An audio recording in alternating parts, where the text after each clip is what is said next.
Hello Ratbags, it's Jade. Welcome to another Access show. Today we're taking a look at Towers. I first showed you this game a good few weeks ago now when they revealed this brand new prototype trailer.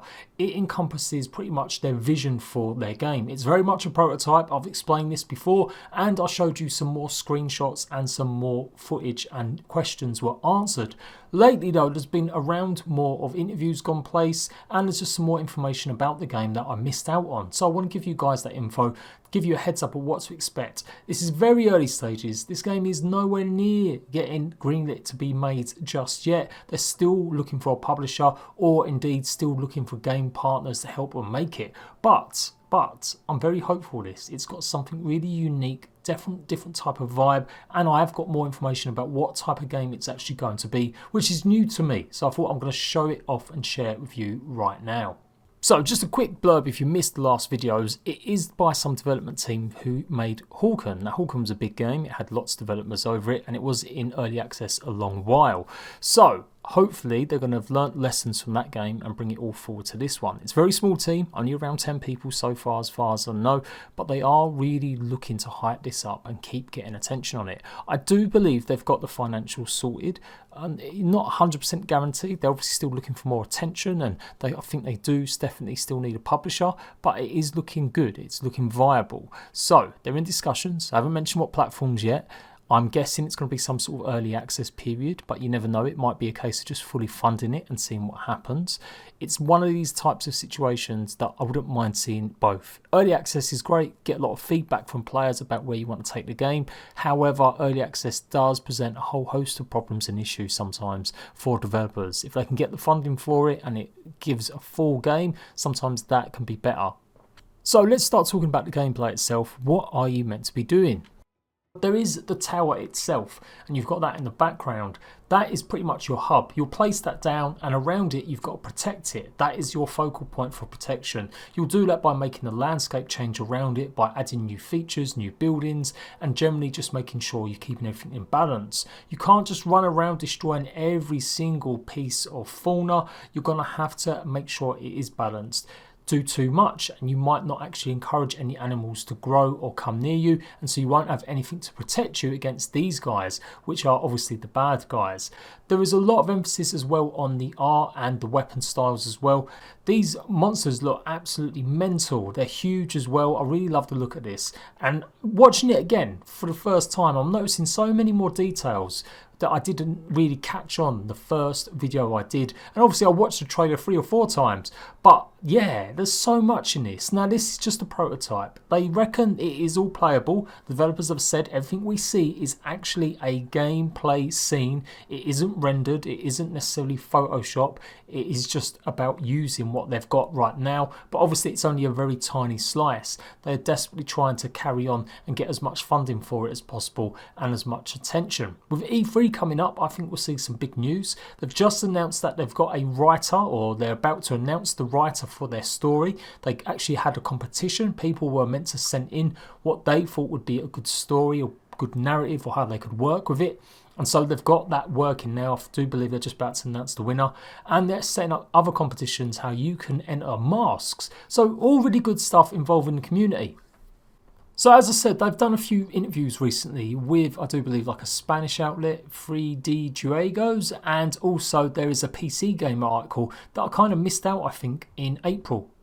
So I'm going to quickly narrate some of this stuff and go over it as much as possible to give you more information about something really cool and interesting. But do be aware we're well away from some sort of release. Don't expect this to suddenly appear.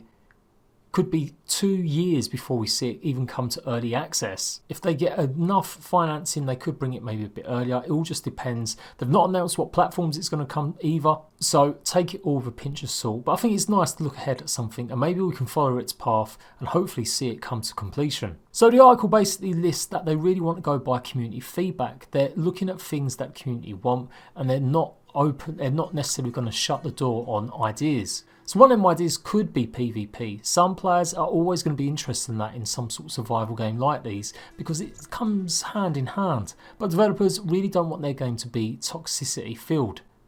They want this game to be about working together. Now they haven't ruled it out completely, There's some tiny little rumours talk on Discord that they might end up adding something like a PvP arena, but that's just an idea at the moment. For now, the core idea is you work together, there is no PvP. And I quite like that. You know, games like Ark and Rust and Conan Exiles, they can be great, but they really don't work as concepts for like pure versus player action. You think of the jankiness of Ark Survival Evolved, trying to hit other players is really hard. Rust is marginally better, but it's not exactly that great. And Conan Exiles, although it has some decent armour sets and decent weapon sets and moves, it still is very janky. So the idea of going out and just exploring the land and conquering the land together, I think is much more interesting.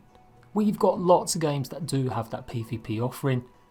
So I'm really hopeful seeing this come fruition as a game that you have to work together more on. Included in that is going to be trade mechanics. You are going to be able to do things like normal hunting and farming, but trading is going to be really important across the server. Now, I say you have to work together, but the game will be able to be played alone, although it is going to be on servers. It looks likely they want you to be able to maybe host your own server if you want that complete experience. Otherwise, it could be something around 15 to 25 players per server. So how do you actually win? What is the point? Well, you are meant to build it up, and over time the server's going to have win or lose conditions. They reckon it's going to take around 3 weeks to win or lose. So you may join a server halfway through its cycle and you can still contribute to that win, and you'll get bonuses and buffs for helping that server win.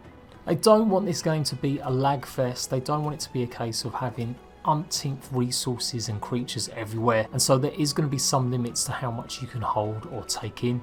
But you are obviously going to need resources to fight off these demons that are going to attack your base or attack your tower regularly.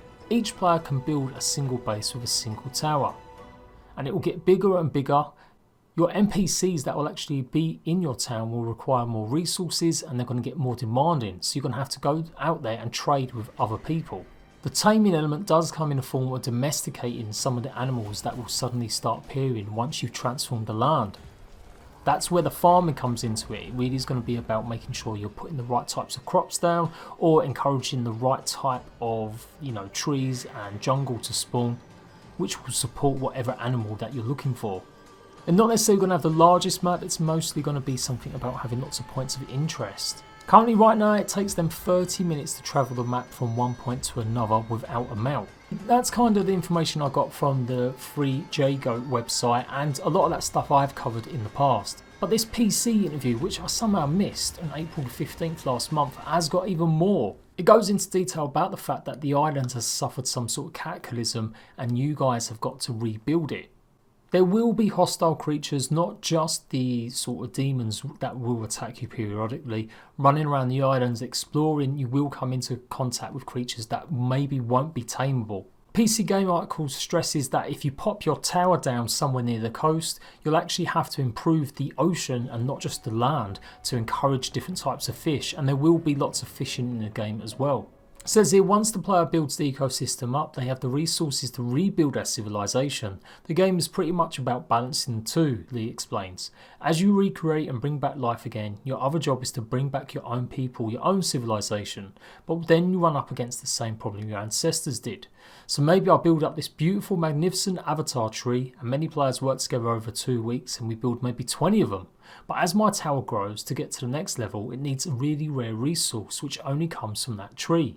Players have to make a choice between leaving their tower as it is or cutting down these massive trees. Getting rid of a bunch of trees or overfishing can have an effect on the rest of the environment. Without those trees, maybe some of the creatures you're attracted will become extinct, and maybe other players need those resources that are now not available because they've all been harvested. These are the kinds of trade deals players are going to have to think about. So you've got resources from way up in a mountain, you've got a power up there who really needs fish, so you do a deal. Eventually you can set up trade caravans while minions scurry around gathering, delivering fish and minerals, and everyone wins. But now there is no fish, so your buddy might stop sending minerals, and maybe someone else in the chain misses out too, all because you were snacking too often. You can't just move your base, and striking out to find resources manually is going to be really tough. Eventually you'll have mines and farms and windmills all supported by an army of workers and linked to towers all over the island by your caravans. Lee, the creative director of this game, says he's a big fan of Civilization and Catan, and he says it's a bit of a mix of simulation into the survival genre. That's the idea behind towers. Once you've grown your tower quite big, that's when the demonic invasions will start. It will be more like base defense encounters, and so you will have to maybe set up boundaries and walls to protect your towers. It's got a really good description of one of the weirdest things we've seen in the trailer, which is the grotesque eyes. These big watery blobs once belonged to giants, but they were cursed by a shaman and all their body parts were scattered across the island, where they've become new species.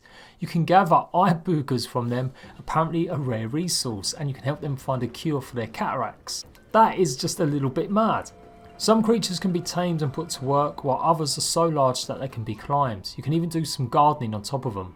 There's a dinosaur with a weirdly fertile back, so you can clamber up its tail, plant something and then come back in a couple of days and reap the rewards, as long as you don't get eaten first. A safer bet might to befriend a cranky forest god, as he'll bring back extinct flora and fauna when he's in a good mood. There are going to be quests, and these generally are going to be style fetch quests, but they're trying to make it interesting. I.e., when you're trying to gather a plant, the only way that you can do it is by growing it on a dinosaur. Or if you're going up a mountain and using your glider to harvest resources from sentient wings that only come to life when it's dark. So the Towers Island does have very static biomes. You're going to run into the same sort of biomes in certain places, but the way the ecosystems work is it could change depending on whatever server you're on. Forests and critters could exist in one where there's nothing at all in another. It's the type of game where if we add one new type of tree or one new creature, it will change the whole game. It's like adding a new tile type to a cat board. So that's going to be the exciting part. A player might be playing for a few months, and when they log into the server, they can grow a completely different kind of tree, attracting a new kind of creature that gives a new resource, and that will dynamically, through trading and other connected systems, change the game. So there we go, all in all a little bit more information and just a bit more to flesh out what I covered in my first couple of videos talking about this. It does seem a long way off, but I just like the idea. It's such a fresh idea for a survival game or simulation game, depending on what way you look at it. They're not ruling out PvP completely, but it certainly won't be the focus. And I kind of like that as well. I, as ever, am going to keep up to date with this, and any way I can help these developers get any attention just by using my small views on my small channel, I certainly will. So if you want to keep up to date with this game and the best in survival games in general, make sure you've got notifications turned on. Don't forget to like the video, and I'll see you ratbags for another Access show very soon.